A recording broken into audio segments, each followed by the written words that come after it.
Welcome back. And next we have Helen Mack, our optimism coach, here in the fourth in the series of optimizing outcomes. And she's talking to us today about maintaining an optimistic mindset. Helen. Hi, Linda. Welcome back. So tell us more about how we can do that.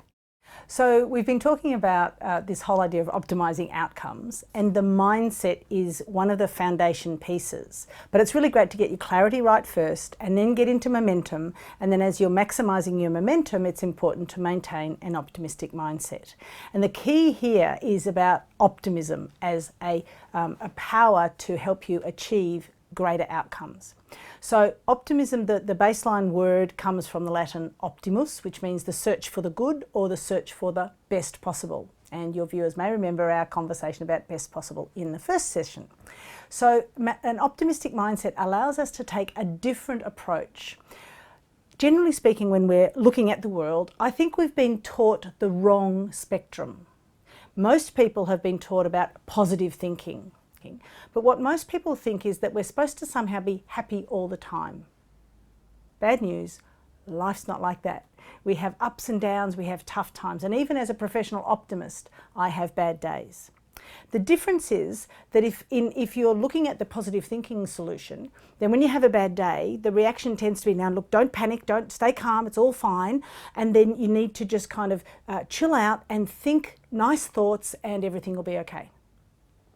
When we come across obstacles, they need to be something that's part of the reality that we're ready to cope with. So we still have bad days. Even you and I, who focus on this a lot, have days where you go, oh, it's just really, really hard today. The next step is the reality check step. And the reality check is 3 pieces. If you and I were going on a trip and we wanted to make sure that we get there in the nicest possible way, there are 3 things we need to identify. Where are we now? Where are we going? And what's the best way to get there? The optimistic mindset is exactly the same thing. Where am I now? What's going on in my world? What is it that I want to achieve? Going back to our clarity conversations of earlier. And then where do I want to end up?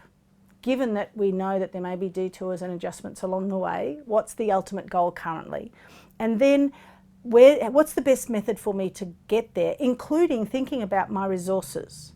Now, resources might be physical resources, but they also might be people or time or money or effort or energy, so a variety of resources. Where am I now? Where do I want to go? And what have I got on my team, on my side, to get me there? Having done that, we then do the what's possible, best possible conversation that we covered in the first session, so that we can identify the best possible way to take action on that goal. And built into that is this idea that along the way, if we keep making choices around optimism, choices around best possible, then that conscious choice opens things up for us. We're more likely to see and seize opportunities that come along versus being closed to, no, I'm just going to do this. An optimistic mindset is also about opening our eyes to everything that is around us and seeing how can we get the best possible outcome from all of those things. I suppose into that comes appreciation. Would that be right? Appreciation for what you're taking note of that? Would that be a valid very much so. point? So appreciation of the journey, appreciation of the steps that you've managed to take, appreciation of the people around you. Gratitude is a very big part of an optimist's mindset. So being grateful and, very importantly, expressing that gratitude. So one of the ways to maintain an optimistic mindset is to be grateful for where you are and to express gratitude for the people around you who helped you get there. Another element of the optimistic mindset is learn from every experience. We're going to have some good and some bad, and we can learn from both of them. So learn from every experience is another element of the principles of maintaining an optimistic mindset. I think one of the other things that sometimes happens is that people kind of beat themselves up if there's not a learning. That's okay. It can just be a thing that happened, and we can process it and say, okay, I'm just going to learn not to do that again. That's enough of a learning. We don't have to have some kind of great revelation after we've had a bad experience. And Helen, how does maintaining the mindset actually help us to optimise opportunities in our lives? Lovely question, Linda. The thing about opportunities is that our ability to respond to those opportunities is very much about where our mindset is. So if we go right back to the first session around not possible, if an opportunity comes across our path and we go, oh, that's not for me, or that's not possible, or I can't do that, then we get closed down to that opportunity. An optimistic mindset says, what part of this might work for me? Is there something in here that I could do for a learning opportunity, for someone else that I care about, for a cause that matters to me? So as a very quick example, when I moved to Trentham with my late husband, the local Great Trentham Spud Fest was struggling. It was closed down. The people who were running it had kind of made it small. And an opportunity arose for me to become the big spud. I could have said, look, I'm just going to leave that to someone else. But I was new in the town, and I could see that this festival had great opportunities to bring everyone together. So it was an opportunity for me to practice my collaboration skills, to get more connected into the town. And over the next couple of years, I expanded the festival so that it's now a 4-precinct, whole of village, everyone involved, and a whole number of different ways to celebrate the potato, which is so critical to my hometown community. The optimistic mindset allowed me to keep asking, what's possible? What's the best possible outcome? Who should I bring in? So I used the clarity questions as well as the not possible, what's possible, best possible pieces of the optimistic approach to optimizing outcomes. Isn't that a lot of O's? And what it meant was that I had opportunities that I would never have had to connect in with my community and to make a difference to a whole bunch of people that I really like. So my recommendation to your viewers is, when you're faced with an opportunity that feels a bit big, just use that creating clarity step and then ask the what's possible question. What's possible for me? What's the best possible outcome? And then just take that tiny wee step forward. Wonderful, wonderful. That first step's always sometimes the hardest and can be the most simplest. Important. Yeah. Wonderful, thank you. And we'll go to break now. And if you'd like more information on Helen Mack and maintaining an optimistic mindset, then please go to her webpage on our website, healthwellbeingandlifestyle.com.au. See you back next time with Helen on Taking Action.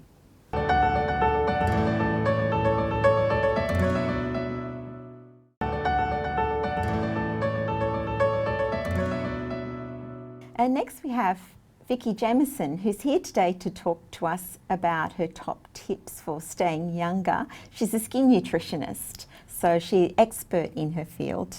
Welcome, Vicky. Thank you. So what would be your top 5 tips? Well, it's really simple, and it starts off with looking at what really ages our skin prematurely. So the 3 things that age us prematurely are sun, pollution, and also stress. So my 5 tips that everyone can do, and they're all really simple. So the first one is, of course, to protect against the sun, which is using an SPF every single day. And one of the key things I get asked a lot is to what number should I have? So SPF 15 is the best because it has the less chemicals and toxins in it, so it's better for your skin and better for your body. So 15, and then to reapply is actually a best idea. The second tip is cleansing your skin every night. Well, in fact, we all have pollution on our skin, and if you think about how much is around Melbourne, you can see it in the sky. So that will break down. Your skin absorbs at night whatever's on your skin. So we want to wash that away before we go to sleep. The third thing is actually breathing. I'm talking about abdominal breathing or meditation, or that kind of diaphragmic breathing where you're breathing from your tummy. So we're actually expanding the lower part of our diaphragm, and that actually does this really amazing thing in our body. It triggers to the nervous system to relax. So it gives the nervous system a really good break from our busy life and always being switched on, which would normally break down our skin. So when we're on, we release cortisol, and when we're just busy, that's what breaks down our skin. So it breaks down connective tissue all over our body, but particularly our collagen. So if we don't do anything about that, we will get saggier skin and you'll see deeper lines. So that's kind of a key.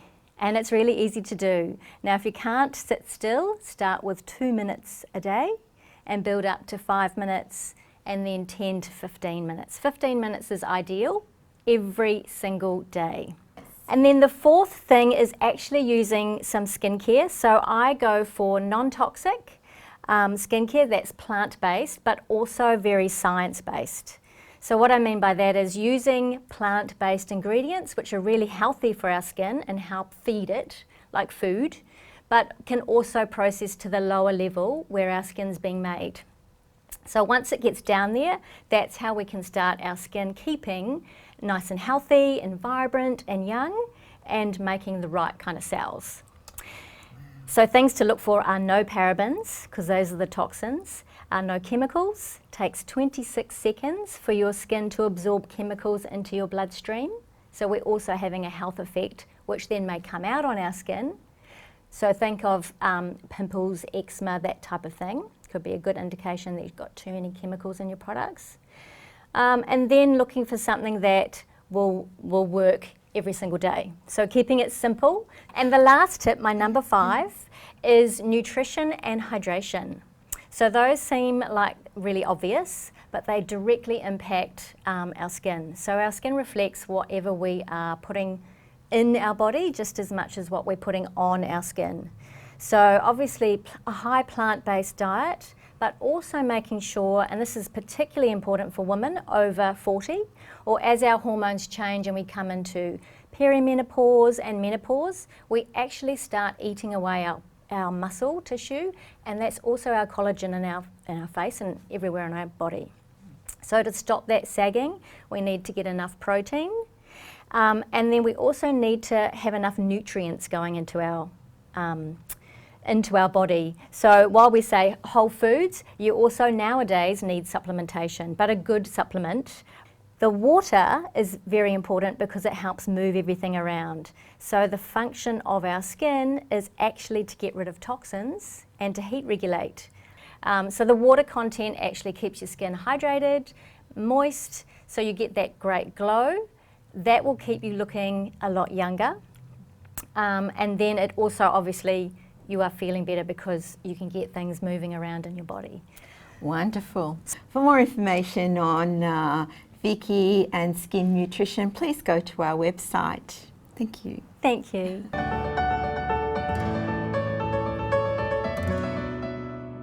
Welcome back. And now we have with us Tracy Jardim, who's a raw food advocate. And she's here today to talk to us about raw food and gluten. Welcome, Tracy. Thanks, Linda.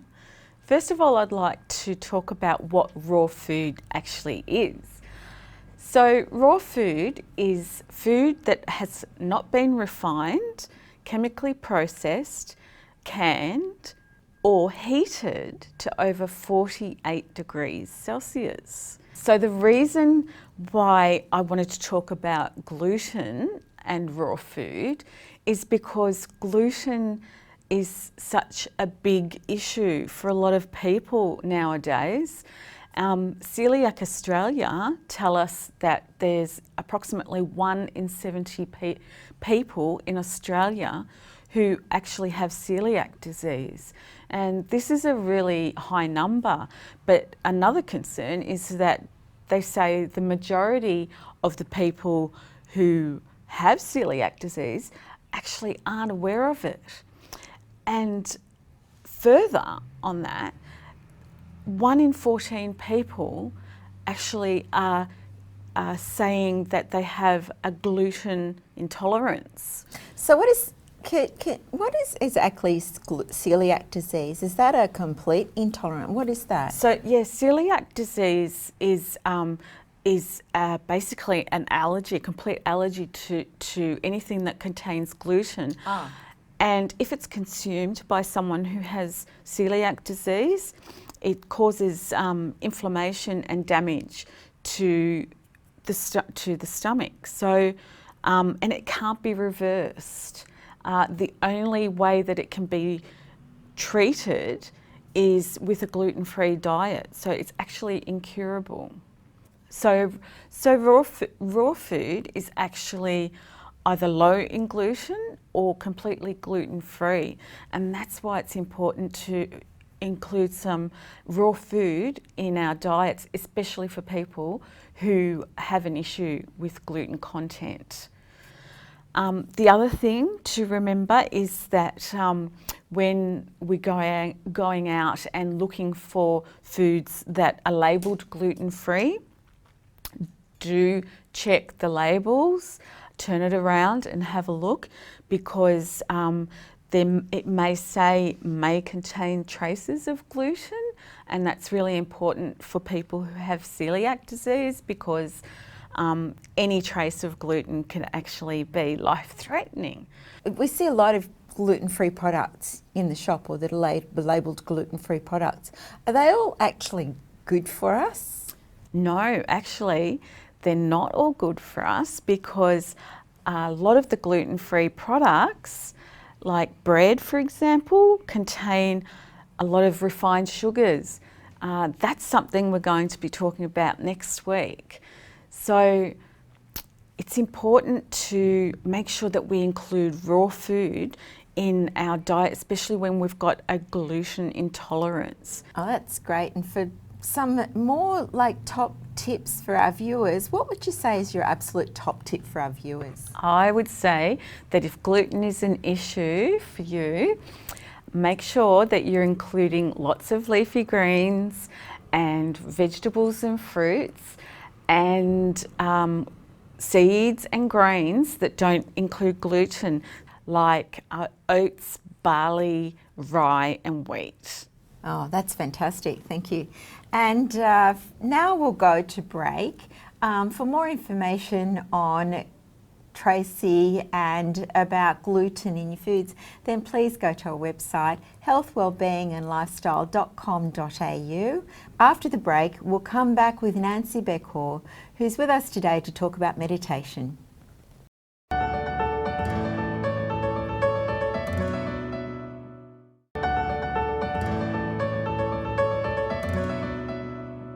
Welcome back, and next we have Nancy Beckhaw, who's a light therapy attendant and researcher, and today she's talking about meditation. Welcome, Nancy. Hello. Why meditate? You know, there are a lot of people who are aware about meditating, and I'm going to give some known reasons, but I'm also going to give some not known reasons. So, first of all, meditation is a great antidote to stress.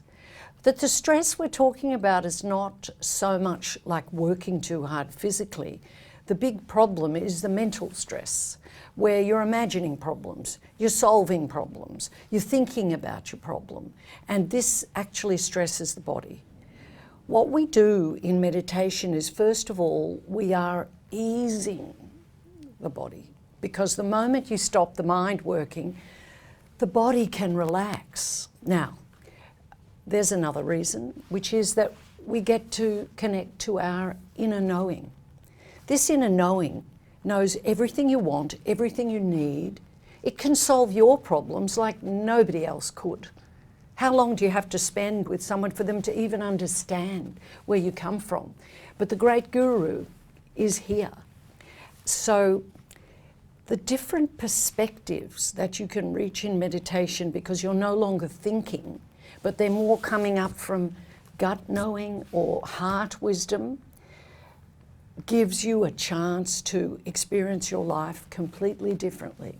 So we're focusing on the body, but we're doing it with a feeling, emotional experience. Meditation is not a thinking experience. Now, I refer to mindfulness. Mindfulness is totally valid. It is where you learn about your life patterns and perhaps improve your relationships, but it is a thinking process.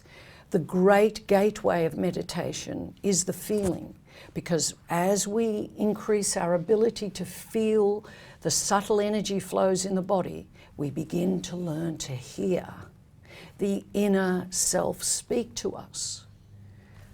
Why are some people so lucky?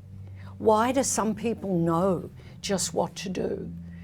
More than likely they have a meditation practice, but it may not be. It could be that they're sports people who've learned to calm themselves down. everybody knows that meditation is not that easy. But there's an advanced aspect of meditation, which if you have not learned to relax, you don't even get there. And I'm going to talk about more of that in the next segment when we talk about mind expansion. Oh, great. Yes. But the value of simply learning to quiet the mind helps you throughout the day. And Nancy, how would you recommend to our viewers to meditate? Thanks for that question. So what we do, it's not so much about not thinking, you know, don't think about the elephant in the room, you will. It's about beginning to feel your body and focusing on your breath and becoming aware only of your body, because you're going to learn some things from your body. If it's ill health, you'll learn that. But if you are being guided by your inner voice, you will know it as an alert that comes through the body. So meditation is helping you to have ears that are not connected to your thinker. Okay, so it's not easy, right? And we're talking about profoundly meditating. There's new technology created with light. It's found that when you have a session, you have your eyes shut and you see beautiful colours and patterns. And what happens to everybody is their mind disappears. As a Tibetan monk said, he said, it's a shortcut. Yes, today there is a shortcut in light technology. And for more information on meditation and light therapy, please go to our website healthwellbeingandlifestyle.com.au. And we'll say bye-bye for now and see you next week. Thank you.